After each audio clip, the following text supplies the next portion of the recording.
आप सबों को जय मसीह की। आज का विषय यीशु का प्रेम और जिम्मेदारी है। नारी देख, ये तेरा पुत्र है।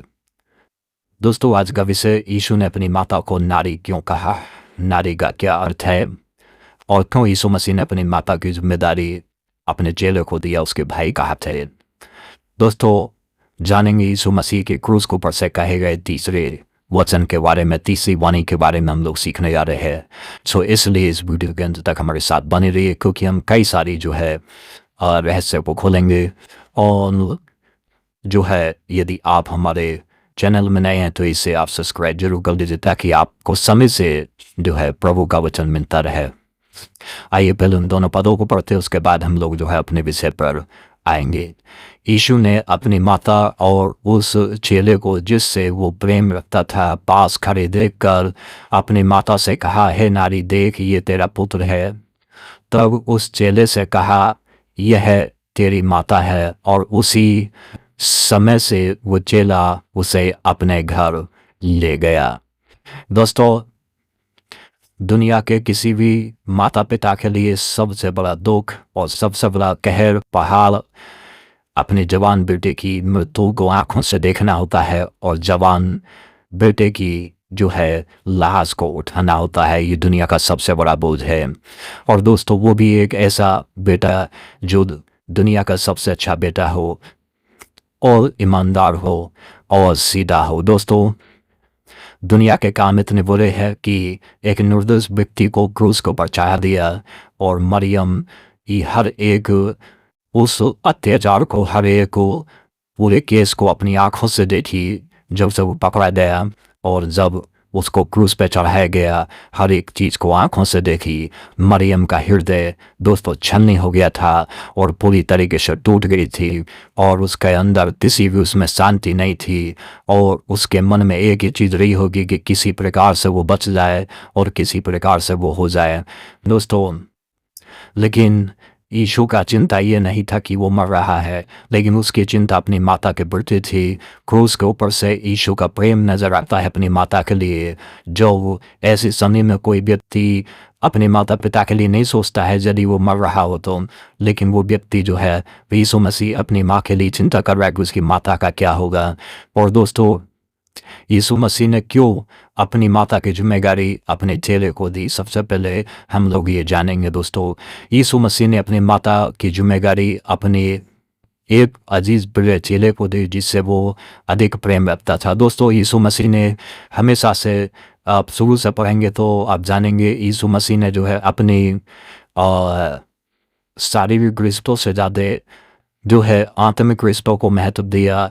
यीशु ने कहा, जब उसके चेलों ने कहा, हे प्रभु देव, तेरे माँ और भाई बहन आए हैं तुझसे मिलने। यीशु ने कहा, मेरे भाई और मेरे बहन वो हैं जो मेरे पिता के वचन सुनते और मानते हैं।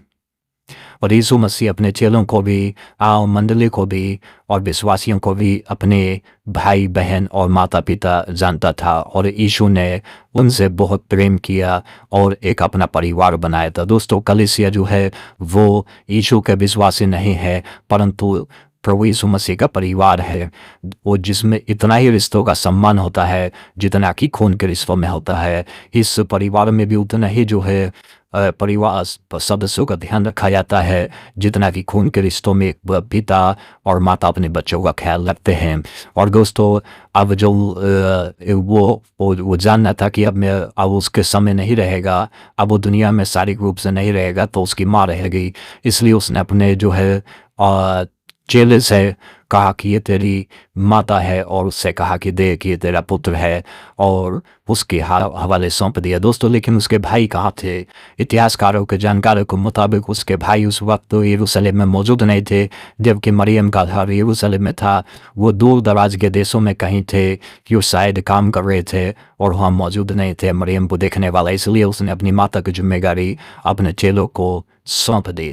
और दोस्तों, दोबारा जो है जब हम देखते हैं तो इस प्रकार से हम जो है थोड़ा समझते हैं कि इस वचन में हम लोग जानते हैं कि प्रभु यीशु मसीह ने जो वचन कहा कि हे नारी देख, ये तेरा पुत्र है। तो हे नारी जो कहा, इसका क्या अर्थ होता है दोस्तों?